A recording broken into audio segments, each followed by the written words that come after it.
Dokter.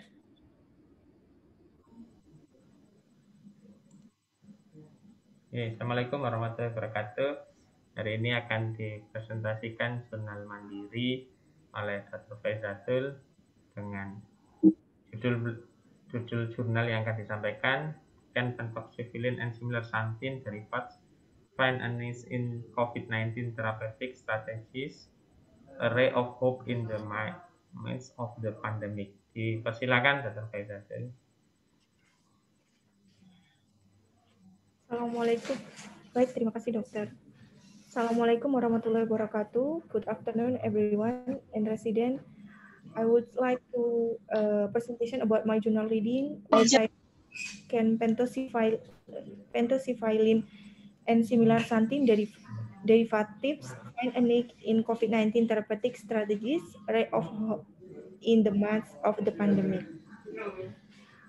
Journal reading was taken from Elsevier, European Journal of Pharmacology. Our outline for this afternoon is first introduction. We will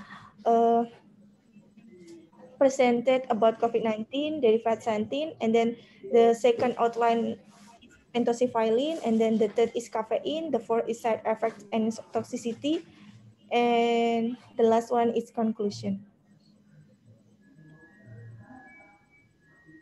For the introduction, as we know that severe acute respiratory syndrome coronavirus or SARS-CoV are single-stranded positive sense RNA viruses that cause severe respiratory disease to the affected individuals.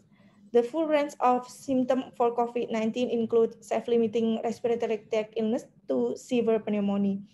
And then some of patients with ARDS and then multi-organ failure and became death.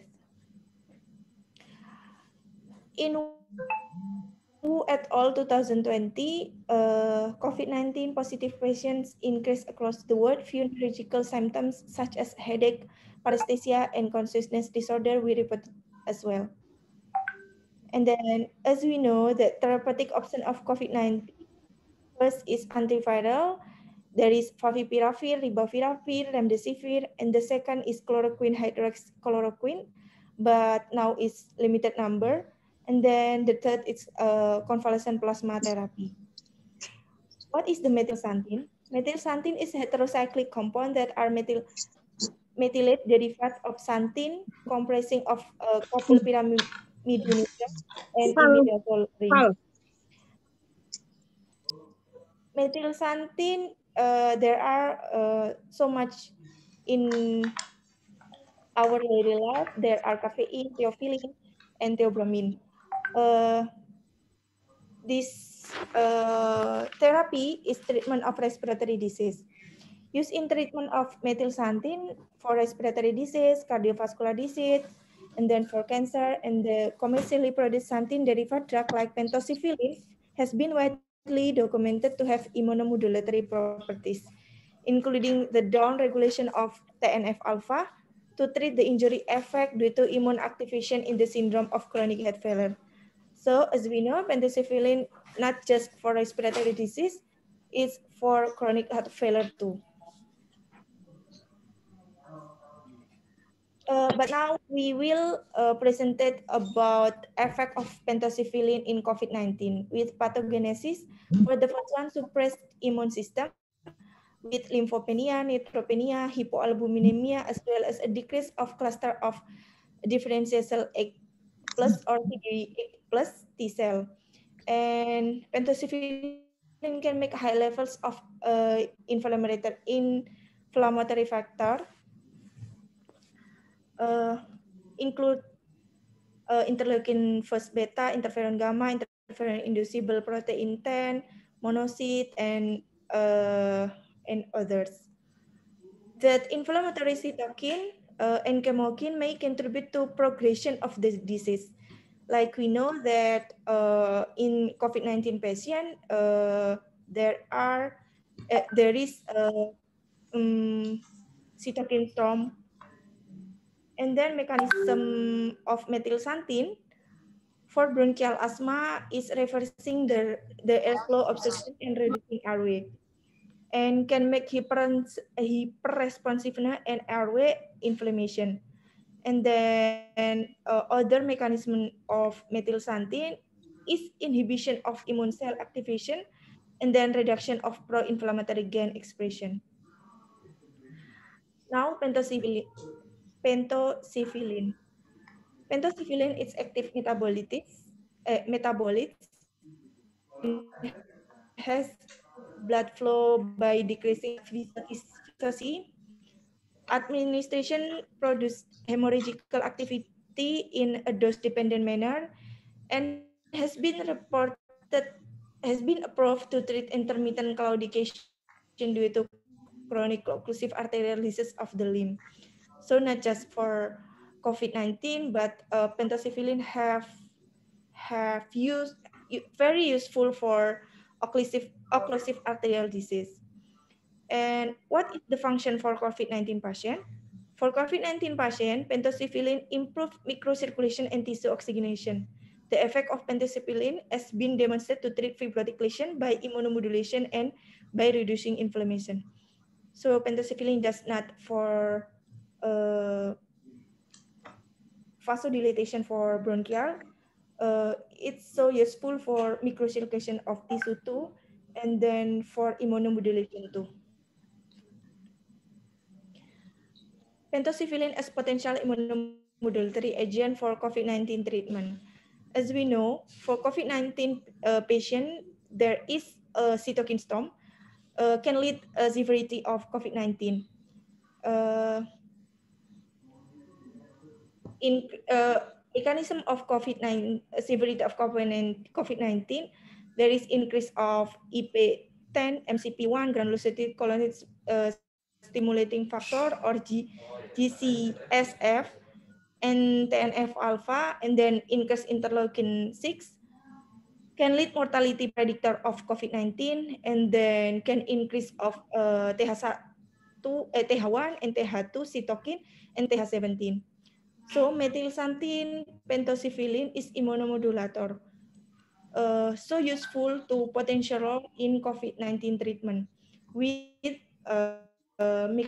mechanism of increase immune memory, decrease of serum concentration of TNF alpha and interleukin 6, and as we know, can make a decrease of apoptosis and can decrease of cytokine storm. And then use of methylxanthine, uh, and the next use of methylxanthine is decrease of TH1 and TH2 cytokine, so can make decrease of cytokine storm too. Pentosyphilin as potential immunomodulatory agent for COVID-19 treatment. Methylxanthine pentosyphilin is immunomodulator. This is so potential role in COVID-19 treatment, like I said before, that can make decrease of TNF alpha and interleukin 1 beta induced by toll-like receptor and or TLRs, and can make a decrease of lung inflammation, fever, and fibrosis. And evidence, aforementioned evidence regarding in the immunomodulatory activity of pentosyphilin can make potential therapeutic value in COVID-19 patient.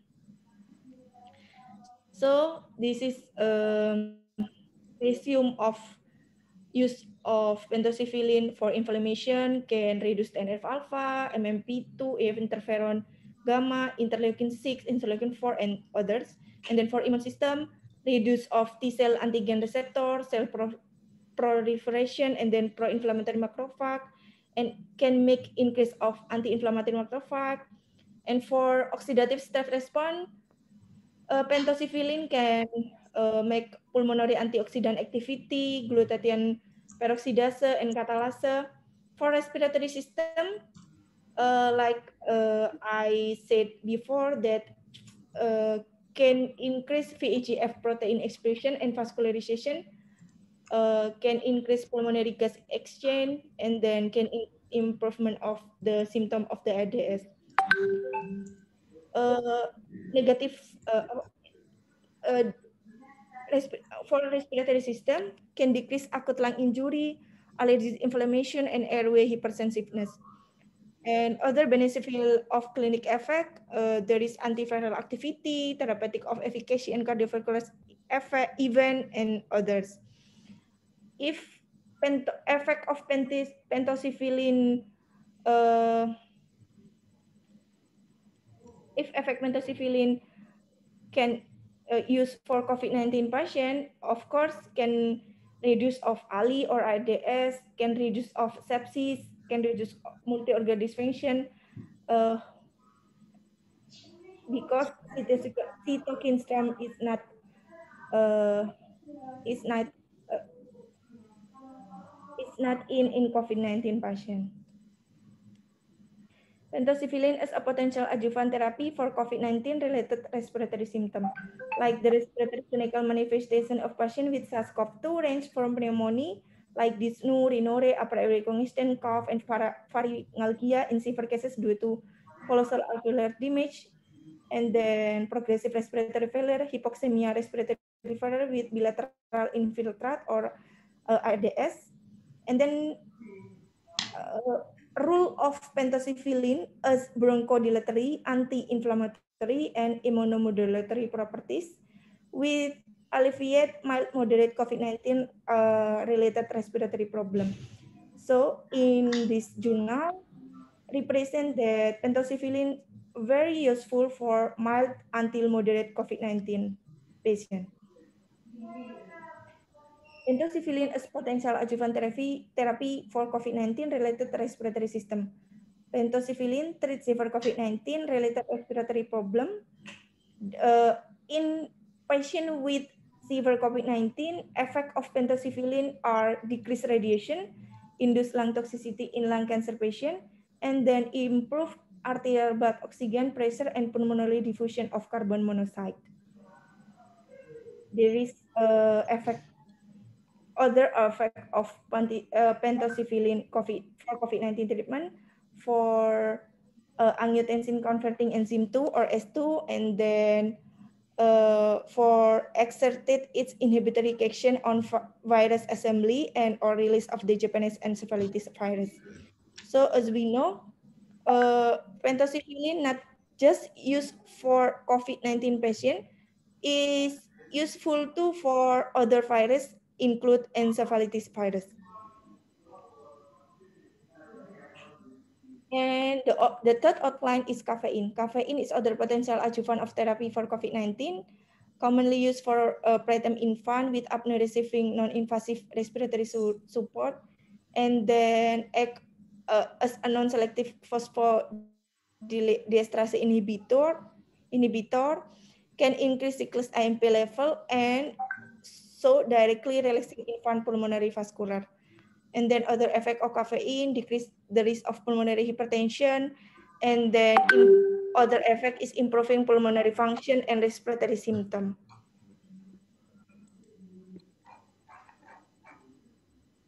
Caffeine is be shown to affect cytokine production with suppresses, of course, lymphocyte proliferation, antibody production, and NK cell function.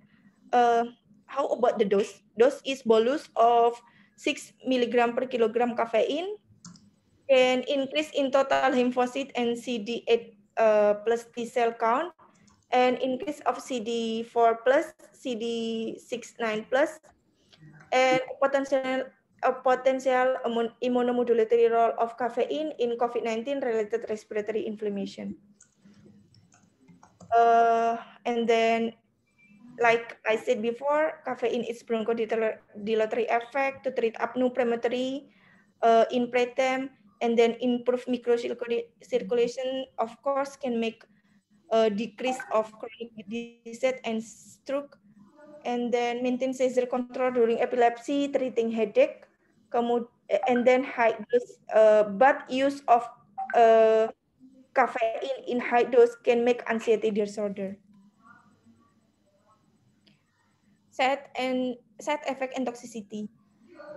Like we know that every medicine have side effect and toxicity, but pentosifilin is well tolerated. with dose 1.2 gram per day. A few rare events have been reported worldwide. The main reported adverse effect is GI tract, more serious side effect cardiac arrhythmia and seizure, but there are no association between maternal caffeine intake and birth defect. Moderate intake of caffeine is safe. Acute toxicity like GI disturbances, insomnia, nervousness, headache, tachycardia, arrhythmia, nausea, seizure may result for caffeine intoxication with high dose, of course. Theophylline, toxic effect of theophylline, plasma concentration exceed 20 microgram per milliliter, but toxic effect can be observed within therapeutic level. Theophylline more toxic effect than caffeine. What is the toxin effect of theophylline? There are nausea, vomiting, in case of acid secretion and gastroesophageal reflux, and then as well as cardiac arrhythmia and at higher concentration. And other effect of theophylline, but the serious effect of cause cardiac arrhythmia with high serum level 18 until 100 microgram per milliliter.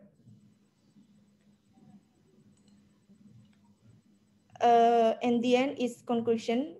No proven pharmacotherapy despite all the attempt to develop a new effective medicine or vaccine with an acceptable safety profile in COVID-19 until now.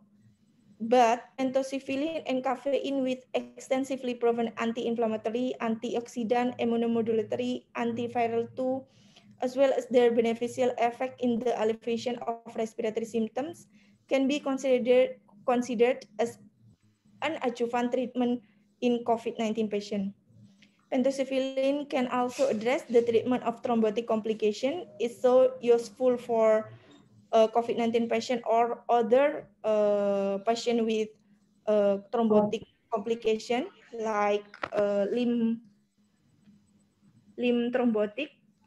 Also, direct evidence of pentosiphyline and caffeine in COVID-19 patient are yet to be studied, and also possible side effects should be considered.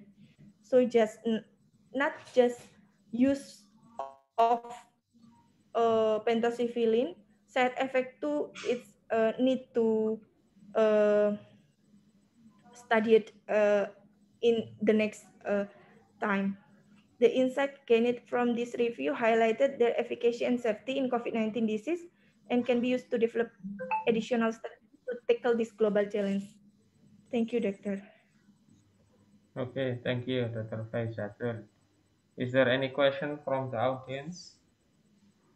Dr. Faizatul has been present about the pentoxifylline as potential therapeutic add-on to the standard treatment of COVID-19. Yeah.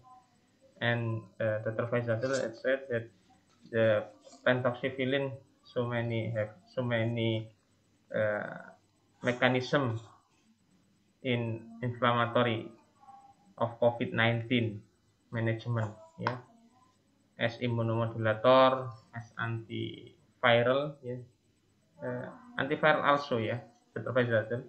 Yes, Doctor. Okay, That's used for antiviral too. okay.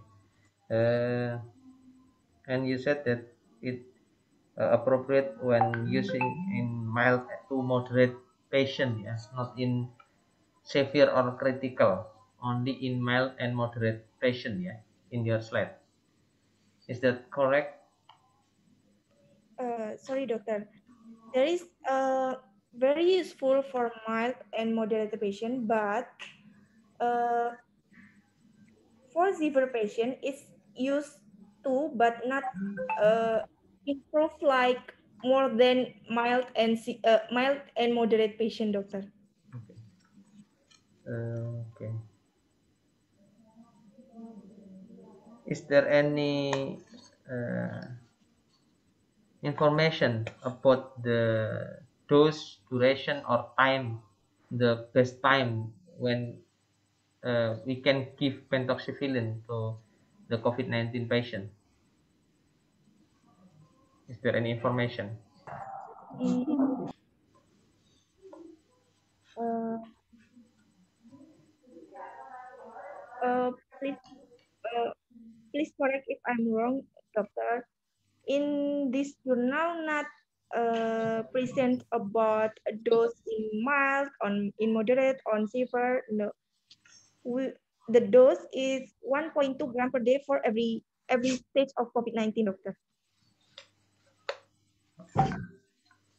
And there is no specific of time use of pentosiphelin in patient COVID-19, doctor. Okay. Yeah.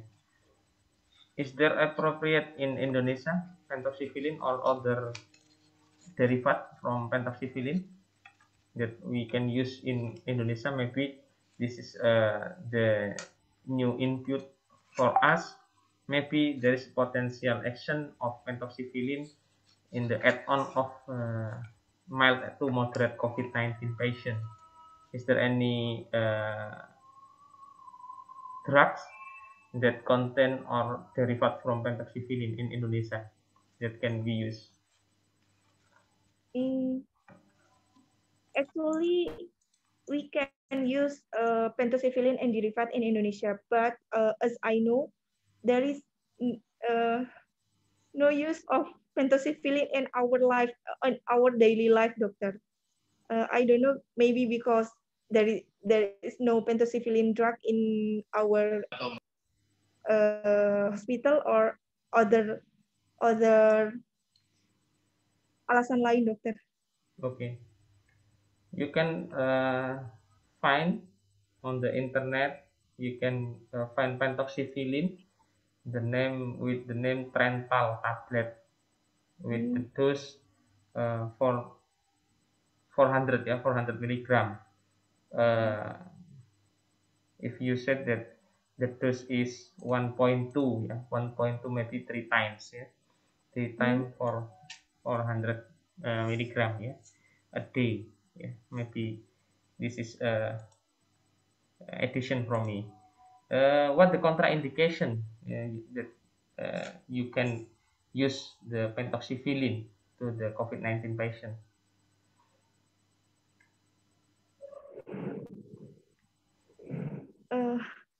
Sorry, doctor. Maybe I will read in other literature because in this journal there is no contraindication of pentosiphelin, doctor. Okay, yeah. I think it's important for us to know about the contraindication before we give pentoxifilin to the patient. Yeah. Okay. So we just learn about the potential therapeutic effect of pentoxifilin, caffeine, and theophylline also, the dose and the side effect, and maybe we need to know the contraindication when we using these drugs. Yes. This is the literature review. Maybe there is any question from the audience. You can write on the chat column or using raise hand. Yeah, you can ask to the speaker, Dr. Faizatul. If we check the journal, this is the key one, Q1 in the Scopus, and this is only a literature review, no need of research. I think if the resident write the literature review in the pulmonary department, you can ask the lecture. Maybe there's potential to translate in English, and there is a potential to submit to the journal, because the resident in now era, there is mandatory to publish in Scopus. I think it's possible. I think it's possible, not only in the research, only in research, on original research, but literature review is also probable to publish in the international journal. I have one resident from internal department that make the literature review Yeah, metadata review about asthma in COVID-19, and the resident asked me to how to publish, and I give the suggestion to translate the literature review and submit in one of the journal, in the Scopus journal. Maybe it's you need all of the student of the part of the resident need this publication before graduation. Yeah. Okay. Yeah. Other information, Dr. Faizatul, or I think is enough. Yes, Dr. Enough. Okay. Thank you. If there are no question from the audience, I think it's enough today. Yeah. Thank you, Dr. Faizatul, for the good presentation. Maybe I give you a little suggestion. You need don't write too much text in a slide. Yeah. Yeah. And don't forget to give the slide number. Slide number. Yes. Okay. Okay. Thank you to Dr. Faizatul and all of the resident that following this meeting session. Yeah. Uh, I think it's enough. Bila taufiq wal hidayah. Assalamualaikum warahmatullahi wabarakatuh. Waalaikumsalam warahmatullahi wabarakatuh. Terima kasih, Dokter. Sami-sami. Izin lab, nggih. Nggih, Dokter.